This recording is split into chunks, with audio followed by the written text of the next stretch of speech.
উন্নত দেশে যাওয়ার স্বপ্ন কি দালালের খপ্পরে পড়ে ধূলিসাৎ হতে চলেছে? সম্প্রতি জার্মানি, কানাডা ও যুক্তরাজ্য সহ ১৩টি দেশ ভিসা আবেদনকারীদের জন্য জরুরি সতর্কতা জারি করেছে। জাল নথিপত্র বা তথাকথিত ভিসা গ্যারান্টির ফাঁদে পা দিলেই আজীবনের জন্য নিষিদ্ধ হতে পারেন আপনি। সঠিক ও আইনি পথে বিদেশ যাত্রার নির্ভরযোগ্য তথ্য এবং দূতাবাসের বিশেষ সতর্কবার্তা নিয়ে থাকছে বিস্তারিত ফারজানা আফরোজের রিপোর্টে। আপনি কি উন্নত কোনো দেশে যাওয়ার জন্য ভিসার আবেদন করছেন? তবে আজকের এই বিশেষ খবরটি আপনার জন্য। অস্ট্রেলিয়া, কানাডা, জার্মানি এবং যুক্তরাজ্য সহ বিশ্বের প্রভাবশালী ১৩টি দেশ একযোগে ভিসা আবেদনকারীদের জন্য একটি জরুরি সতর্কতা জারি করেছে।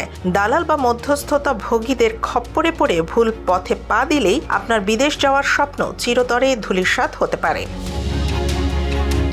বুধবার ঢাকাস্থ জার্মান দূতাবাসের পক্ষ থেকে এই যৌথ বিবৃতিটি প্রচার করা হয়। বিবৃতিতে স্বাক্ষরকারী দেশগুলোর মধ্যে রয়েছে ফ্রান্স, ইটালি, স্পেন, নেদারল্যান্ডস এবং সুইজারল্যান্ডের মতো রাষ্ট্রগুলো। ১৩টি দেশের এই জোট স্পষ্টভাবে জানিয়েছে, কোনো দেশের দূতাবাসী কোনো বিশেষ এজেন্টের সঙ্গে বাণিজ্যিক বা প্রাতিষ্ঠানিক সম্পর্কে যুক্ত নয়। যারা ভিসা পাইয়ে দেয়ার গ্যারান্টি দেয় তারা মূলত প্রতারক চক্রের অংশ।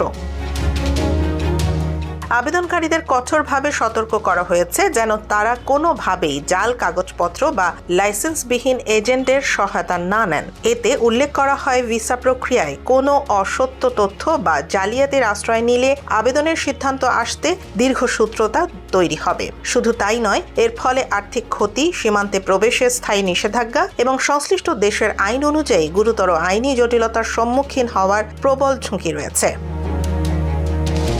বিবৃতিতে দেশগুলো সাফ জানিয়ে দিয়েছে, ভিসা আবেদন প্রক্রিয়ায় স্বচ্ছতা নিশ্চিত করতে কেবল সরকারি ওয়েবসাইট ও দাপ্তরিক চ্যানেলের তথ্যই নির্ভরযোগ্য।